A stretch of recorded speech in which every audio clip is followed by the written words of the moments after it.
કે ગંગાજીમાં નાહી લઈએ એટલે પાપ બળી જાય, તો ગંગાજીના કાંઠે રહેતા રોજ ની ધૂપગા દેતા હોય એમ બળી જાય. એટલે આ બધું મન મનાવાની વાતો છે. આ બધી કર્મ ની વાતો કરે ને, કર્મ આમ ને ફલાણું. આ ભક્તિ કરે એવડે દુખી છે, બૂસ મારે એવડે સુખી છે. લ્યો શું કર્મ કરે? અટપટું છે આ. હિમ સમજાય એવું નથી. આ ભાગ ની બધા વાત કરે, ભવ ની વાતો કરે. ઓલા ભવ માં આમ ને ઓલા ભવ. હવે કાલ ની ખબર નથી શું ભવ ની કોડો મળ્યો એ ભવ શું થાય લ્યો. શું આ ભવ માં ઘટે કઈ? આપડા ગઢે હોની નોટ નહોતી ભાળી.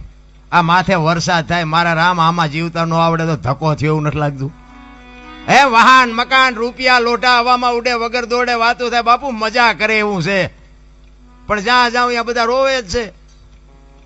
ધાબુ ફરવું છે કે છૂટા નથી, બીજા પાસે જાય કે ડોબું વિયાણું દોવા નથી દેતું, બીજા પાસે જાય કે હોવ તેડી ગયા વેવાય મોકલતા નથી, બીજા પાસે જાય કે છોકરાને પોલીસ વાળા લઈ ગયા જામીન જડતા નથી. તો આપણે જ્યાં રોવું? આખી દુનિયા રોવે જ છે.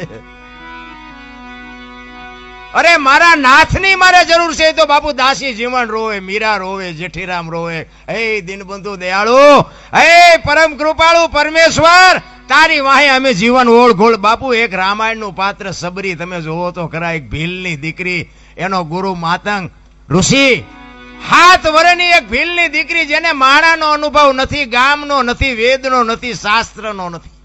એના ગુરુએ કીધું કે બેટા અહીં બેહી જા, વેલો મોડો રામ આવશે, તારો ઉદ્ધાર થાય. આ એક જ શબ્દ પકડીને બાપુ બેહી ગઈ.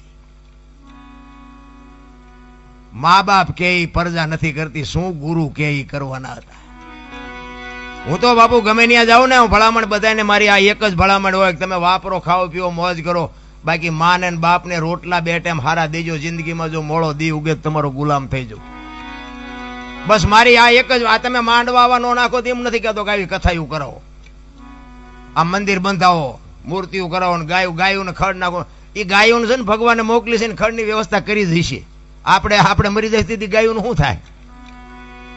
આ ગાયું જે કપાવા જાય છે ને એ બંધ કરાવો ખડ જ નીર્યું છે.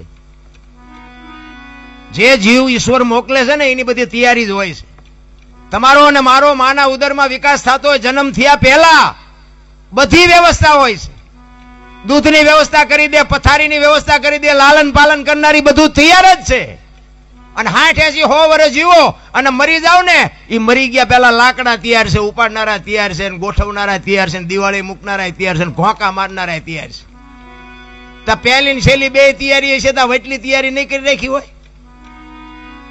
પણ આ હું કરું આમાં જેટલાય કહેતા છે આ એમ કર્યું.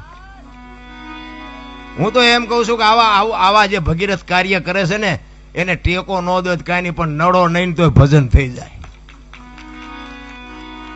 અરે જીવવા જેવું. મને તો એમ થાય કે હું તો આમ બજારમાં ક્યારેક નીકળું ને અત્યારે હાજર રાતે, તો આમ બજારમાં કૂતરા હુતા હોય ને તો મને એમ થાય કે આમને નિરાયત નથી.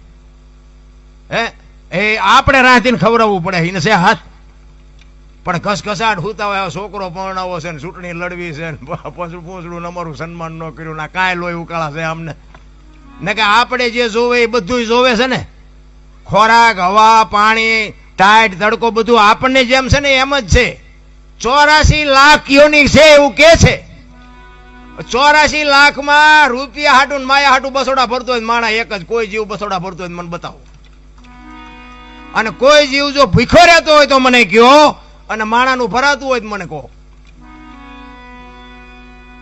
આપણા જેમ જ નથી. આપણે જેમ બચાવો એમ આ કૂતરા ને કાગડા ને ભૂંડડા ને એને બચાવતો હોય જ છે. એનું લાલન પાલન એ કરે છે. બચાવ હોય ત્યાં સુધી એને ખવડાવે, પીવડાવે, એને પાંખું આવે ને ઉડી જાય પછી કે તું તાર રસ્તે હું માર રસ્તે. હવે આપણે 4 પેઢીઓ થઈ હોય તો ચાવીઓના જોડા ભરાવ્યા હોય. હવે ગુડો ને હારખો રોટલો ખાવો હોય તો હવે હું ચાવીઓને અરે રાખીને કામ છે, પણ નથી છૂટતું નથી.